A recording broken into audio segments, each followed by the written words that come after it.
अस्सलाम वालेकुम नाज़रीन कराम। काशिफ अब्बासी ने अपने शो के अंदर एक बच्चे जमूरे की मिसाल देकर बड़े खूबसूरत तरीके से समझाया कि ये हुकूमत मखसूस नशिस्तों वाले केस में अदालतों के साथ क्या करने के लिए जा रही है।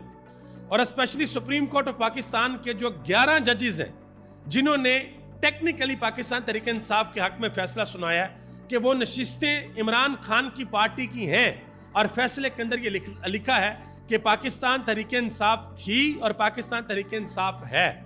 उन अदालतों के साथ इनका क्या रवैया है, यानी कि मरियम नवाज साहबा ने आपको बताया कि उस दिन तकरीर की थी, इनका क्या रवैया है। उन्होंने कहा कि इन्होंने सुप्रीम कोर्ट को बच्चा जमूरा समझ रखा है। वो अक्सर देहातों के अंदर ये लफ्ज़ बहुत ज़्यादा बोला जाता है कि जिसकी किसी के ऊपर नहीं चलती ना, यानी कि जिसकी अपने घर में भी नहीं चलती, उसकी बच्चे जमूरे के ऊपर चलती है। बच्चा जमूरा आप एक किसी कमज़ोर इंसान को समझ लें, किसी कमज़ोर बच्चे, किसी कमज़ोर किरदार को समझ लें। वो बच्चा जमूरा कोई भी हो सकता है, कोई रेडी वाला हो सकता है, कोई तरखान हो सकता, कोई भी हो सकता है, बस बेचारा कमज़ोर सा है। तो हर कोई उसको दबाने की कोशिश करता है, जो आएगा उसको लगा देगा कि बच्चा जमूरा चल मेरा ये काम कर, चाहे उसका बेचारे का काम करने को दिल करता है या नहीं करता। तो काशिफ अब्बासी ने कहा कि इन्होंने सुप्रीम कोर्ट को बच्चा जमूरा समझ रखा है कि सुप्रीम कोर्ट है बच्चा जमूरा।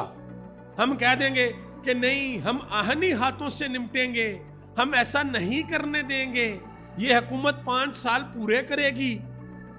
तो किस तरीके से हुकूमत 5 साल पूरे करेगी, उन्होंने कुछ सवालात पूछे हैं। उन्होंने कहा कि मोहतरमा मरियम नवाज साहबा ये कह रही हैं कि हुकूमत 5 साल पूरे करेगी, लेकिन हुकूमत बनी कैसे है, इस इलेक्शन के अंदर क्या हुआ, जिस अदारे ने ये हुकूमत बनाई, काश मरियम नवाज उसके बारे में भी कुछ बोलती। लेकिन ये फॉर्म 47 की हुकूमत इनके लिए बनाई गई है, इसलिए अदालत गलत है। जिस लिए हुकूमत बनाई है वो सही है। आप यकीन करें कि मुझे वो मंसूर अली खान का वो इंटरव्यू याद आ गया जो उन्होंने मरियम नवाज साहबा का किया था। मंसूर अली खान ने कहा कि ठीक है, आप मेरे सामने कमिट करें कि आप कहती हैं कि उस वक्त के एस्टेब्लिशमेंट ने हमारी हुकूमत गिराई, तो जब आपकी हुकूमत आएगी आप फिर एक्शन लेंगी, कार्रवाई करेंगी। तो मरियम नवाज साहब आगे से बिल्कुल खामोश थी, किसी किस्म का कोई जवाब नहीं दिया। और आप क्या कह रही हैं, आप ये कह रही हैं कि पाकिस्तान सही रास्ते पे चलने लगता है, लेकिन एक मखसूस लोगों का टोला एक गलत फैसला करके चलती हुई तरक्की को रोक देता है। अब अंदाजा लगाएं कि जिस दिन इमरान खान की हुकूमत को गिराया गया था, उस दिन पाकिस्तान की इकोनॉमी 6.5% की शरह से तरक्की कर रही थी।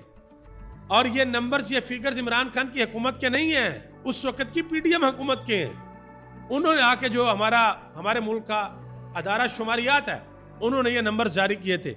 आज आप जरा गूगल कर लें, देख लें कि आज हम किस शरह नमूद के साथ तरक्की कर रहे हैं, आपको अंदाजा हो जाएगा। काशिफ अब्बासी साहब ने एक और बड़ी अहम बात की, आपको पता है कि DGSPR साहब ने एक प्रेस कॉन्फ्रेंस भी की थी, जिसमें एक ये कहा गया कि सियासी जमात जो इंतशार फैलाती है, तो उन्होंने कहा कि ISPR को एहतियात करनी चाहिए। आज फिर ISPR ने इंतशारी टोला और सियासी माफिया जैसे अल्फाज इस्तेमाल किए हैं। पहले भी तहरीक इंसाफ के लिए यही अल्फाज इस्तेमाल किए जा चुके हैं। जब आप सियासी बयानबाजी करेंगे तो सियासी रद्द-ए-अमल भी आएगा। ये बात काशिफ अब्बासी ने की है। आगे एक और बड़ी अहम खबर है, और वह खबर यह है कि हुकूमत के अंदर से 3 सीनियर वजीर ऐसे हैं, एक ने तो वजीर आजम को पैगाम भी भिजवा दिया कि भाई मेरे हाथ खड़े हैं, मैं नहीं कर सकता काम, मुझे नहीं काम करने दिया जा रहा। 3 बंदों के नाम आ रहे हैं, एहसन इकबाल साहब का नाम आ रहा है, गालिबन इसहाक डार साहब का नाम आ रहा है, और एक और बंदे उनका नाम आ रहा है, वो कन्फर्म नहीं है अभी, वरना मैं आपको बता देता। मुबैना तौर पर इन 3 बंदों का नाम आ रहा है कि ये कह रहे हैं कि भाई हमें काम नहीं करने दिया जा रहा। अब सवाल ये पैदा होता है कि भाई अब भी आपको काम नहीं करने दिया जा रहा, तो और आपने कब काम करना, जब हर चीज आपके लिए बिछाई जा चुकी है, हर ग्राउंड कमाल किस्म का रेडी आपके लिए, पिच आपकी मर्जी की, अंपायर आपकी मर्जी के, बोल्ड अगर आप होते हैं तो नो बॉल होगी, कैच पकड़ा जाता है नो बॉल होगी, रन आउट आपका माना नहीं जाएगा, शायद ये कह दिया जाए नहीं उसकी टांगे कमजोर है लिहाजा वो लेट पहुंचा, ये आउट नहीं है।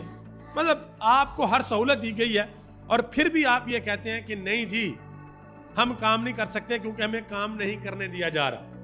पाकिस्तान तहरीक इंसाफ के ऊपर पाबंदी के हवाले से बयान आया है कि जी मुशावरत मुकम्मल हो गई है, लिहाजा हम पाबंदी लगाने के लिए जा रहे हैं। और फैसल वाडा साहब कह रहे हैं जी मैं अभी फाइनल नहीं कह सकता कि पाबंदी लगेगी या नहीं लगेगी। मैं माजरत के साथ, अगर किसी को बुरा लगे, स्पेशली नून लीग को अगर बुरा लगे तो उनसे माजरत। आप तहरीक इंसाफ पे पाबंदी लगा लें, जो मर्जी कर लें, जैसे मर्जी कर लें, सियासी पार्टी बनने में 24 घंटे भी नहीं लगते भाई दोबारा। सबसे पहली बात तो ये है। और दूसरी बात, इस वक्त इमरान खान की मकबूलियत जिस जगह पर पहुंची है, इमरान खान को पार्टी की जरूरत नहीं है, इमरान खान को पार्टी के नाम की भी जरूरत नहीं है, बल्कि इन चीजों को इमरान खान की जरूरत है। क्या किसी पार्टी को इमरान खान की जरूरत होगी? इमरान खान को किसी पार्टी की जरूरत नहीं होगी। तो इमरान खान किसी भी नाम से पार्टी बनाएगा, वोट उसका भाई। वो भूल गए आप, वो जो बल्लेबाज वाला निशान चंद घंटों में पूरे पाकिस्तान के अंदर वायरल हो गया था। तो ये सबसे पहली बात तो यह कि सुप्रीम कोर्ट में जाकर बड़ा सीरियसली प्रूफ करना पड़ेगा कि हाँ जी ये वजह है, लिहाजा हम पाबंदी लगाने के लिए जा रहे हैं। और अगर वहां पे पाकिस्तान तहरीक इंसाफ भी जाकर फरीक बन गई और उन्होंने कह दिया कि भाई ये जिन चीजों पे ये पाबंदी लगा रहे हैं, ये चीजें तो हमसे 10 गुना ज्यादा पीएमएलएन करती रही है, पीपल्स पार्टी करती रही है, इनके ऊपर भी लगाओ पाबंदी, फिर किधर जाएंगे?